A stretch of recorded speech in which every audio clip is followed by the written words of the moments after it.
নাই, যাকে মহল্লায় পর্যন্ত কাউকে চিনে না, তার এলাকায় কোন পর্যন্ত চিনে না, তার হাতের ছোঁয়ার ডিম বিক্রি হয় চিটাগাঙ্গে 5 লাখ টাকা। 5 লাখ টাকা।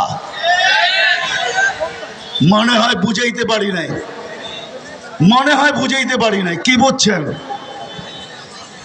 তৈয়ব স্যার হাতের ডিম, উনি তো নাই, ওনার ছেলের হাতের ছোঁয়া ডিম বিক্রি হয় লাখ লাখ টাকা। উনি পাকিস্তান থেকে ইম্পোর্টেড মাল।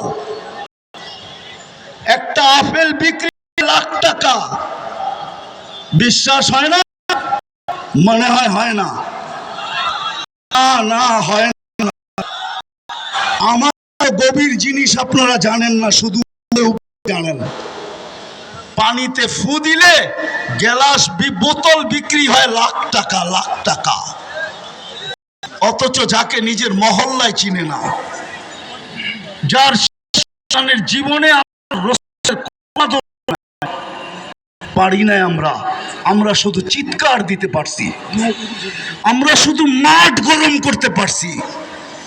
রসুলের আদর্শ আজকে বুলুণ্ঠিত, আমাদের জীবনে ঘৃণিত, দীক্ষিত, অবহেলিত, বঞ্চিত।